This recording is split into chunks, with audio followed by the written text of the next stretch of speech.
Many people are going to think they know what this story is about, but they do not. We all can learn from this period of history. The civil rights movement was a miracle. It was a time, an historic time, 10 years, an eye blink, where we went from basically a segregated system of apartheid, an American version, to a relatively free society. And we did it without enormous amounts of violence. And the people who did it by picking up the weapons of nonviolence and direct action. And in so doing, they created one of the great models for the world in how one carries out successful social change. It begins when people stand up, when people decide no more.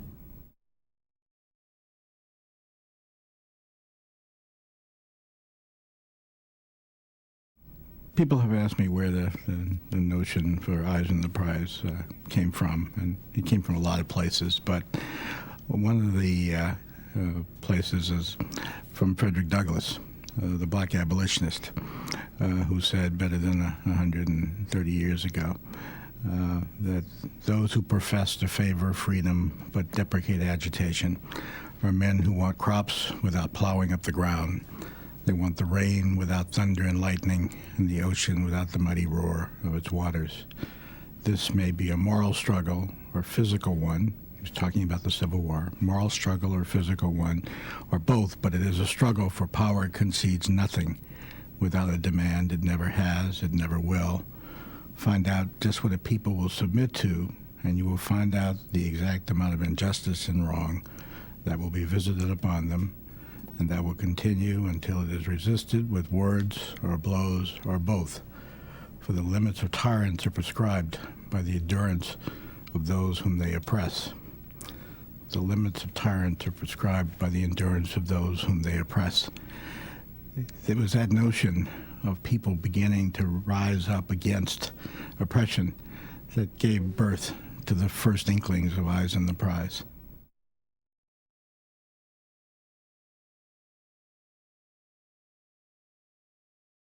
My first memory of civil rights really revolves around the story of a 14-year-old boy. He was my age, named Emmett Till, who went south from the summer from Chicago to the deep Mississippi. He was killed, and for many years, it became, for many of us, it was a time that we understood our vulnerability in this society. And I always thought that was the story, but as we began to make the shows, and the series Eyes on the Prize, and to look further into the story of Emmett Till, we came across another story, equally, if not more powerful, and that was about his uncle, Mose Wright, who, being a native Southerner, who had watched what happened to black men who stood up against that system of segregation, stood up to identify the murderers of his nephew. And as he understood, he could never go back to his house after that testimony. It was that standing up, that act of courage, that started this notion of civil rights movement, of people beginning to fight back against oppression. Another memory is those 7 youngsters walking up the steps at Central High School in Little Rock, Arkansas in 1957. Again, kids my age going into high school. And one of the things you learn as you watch this is the cost to the kids. Those kids went through an enormously difficult time during that period. And as we move from the story of Little Rock and the Little Rock 7 into the story of James Meredith, the first black student in the University of Mississippi Law School, you see again that there's an enormous personal cost to being the person that steps forward first. People did it, they did it willingly, and they did it courageously.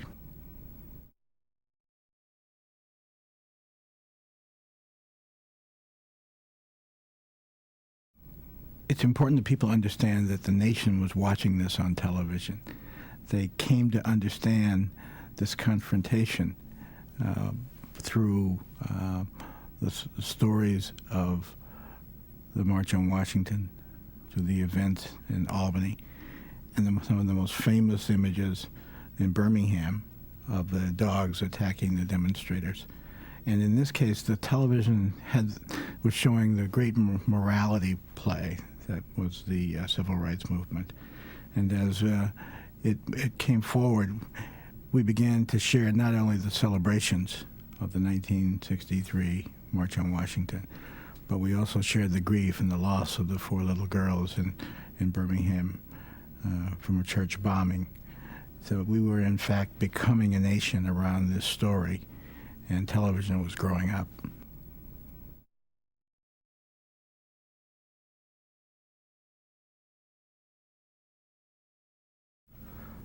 I always knew Selma would be the end of the first part of the series because I was there. I was there because my job called for me to be there. I worked for the Unitarians, and one of the ministers who went south to help out with the marches was killed, James Reeb. Jimmy Lee Jackson had already died. And we went down, and we had one last march, the march that was in fact going to make it. And I fell in love with the people of Selma because we were walking toward the bridge, and I had a bad leg, so I was falling further and further behind. And on both sides of us were Alabama state troopers and all the attendant people from the town who were not friendly. And it was entirely possible I was going to fall back and the crowd was going to leave me behind. And some people from Selma saw what was happening, and they came and they sort of surrounded me and marched with me as a sort of informal honor guard. And I was always grateful.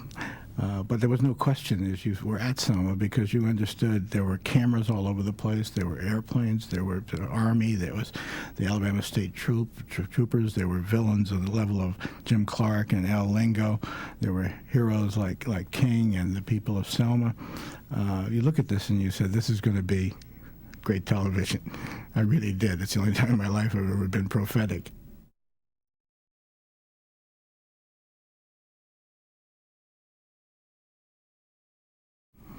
After the success of the Eyes on the Prize 1 series, I thought it would be easy to raise the money for the second part of the story, Eyes 2, but I was, as sometimes happens, wrong.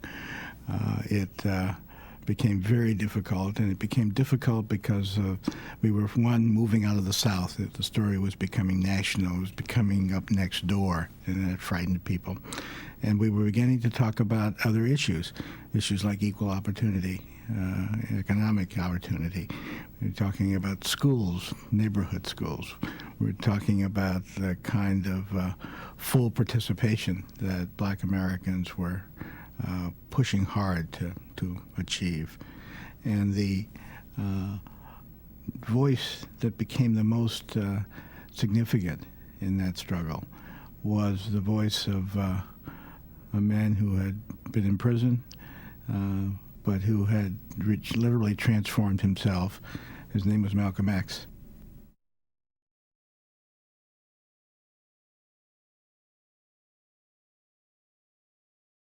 The movement had been marvelously successful at creating a national constituency. People wanted to be on the side of those people who were persisting for their rights, for the right to vote down there. All of a sudden, things began to happen. Black power was a notion that they heard, didn't understand, but didn't like. They saw that people were now talking about being in their town, looking at their schools, looking at their jobs, and the fear level went up enormously. So what had been very much a national constituency in favor of the movement's objectives now increasingly grew hostile and frightened, and it created a very different political landscape for the movement to go forward. I probably have taken the most static about the Ocean Hill-Brownsville story, which continues to irk and continues to disturb. The people who lived that history still feel passionately about it.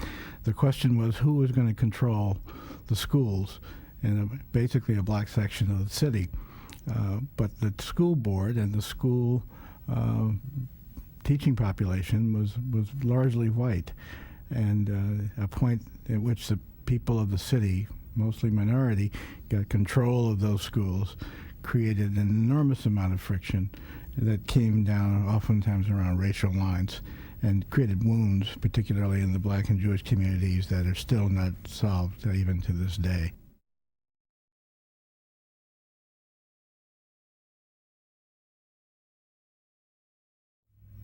If I have one image of this show, it is walking into a cutting room and watching the editor, a black woman named Lillian Benson, terrific editor, crying, cutting away, feverishly doing her job, but crying.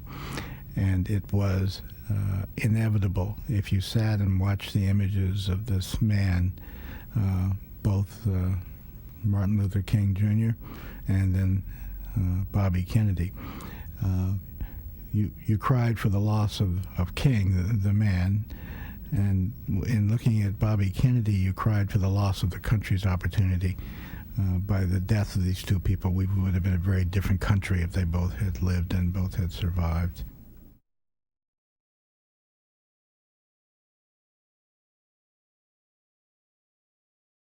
There are many difficult issues when you start to handle heroic figures, and you have to be willing to tell the truth.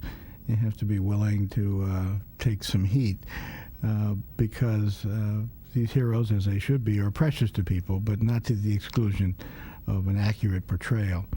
And I think we had to struggle with ourselves about, well, how much truth do we put forward? What's necessary for people to understand?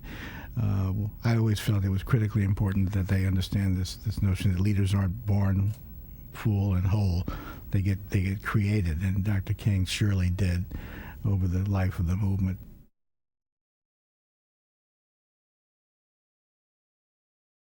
This movement has begun to transform people.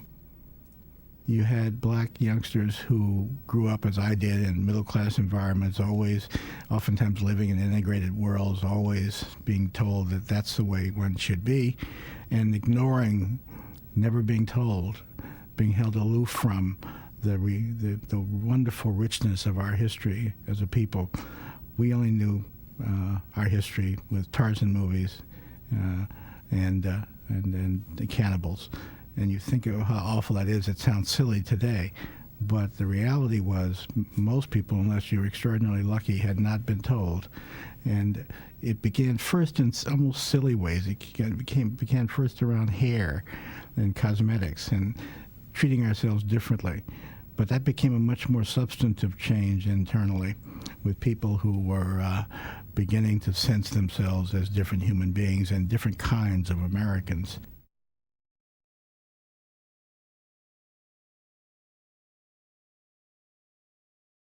If you were in the movement, there was always talk about somebody watching, somebody as an informant. They had the phones bugged. And it became almost a joke because you weren't anybody unless you had your phone bugged. And I don't think a lot of us didn't take it seriously. It would seem incredible that our government was not only monitoring and, in fact, watching many of the events of this period, quite innocent events, but they were also sending in people to become members of organizations.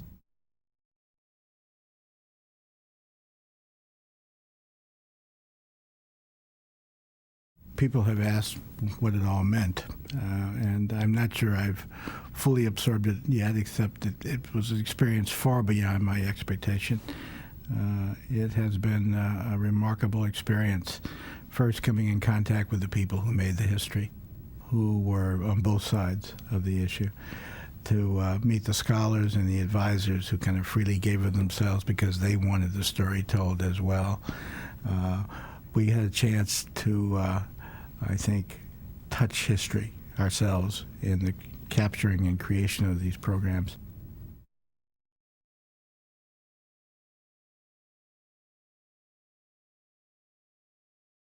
If I had a legacy to leave, the relationship with the people who made these programs with me, who often led the way while I followed, my relationship with people who helped pay for them and guerrilla fundraising, if you will, to get them done, to see the eyes of people who were in the history, pro and con, who we captured their moment accurately.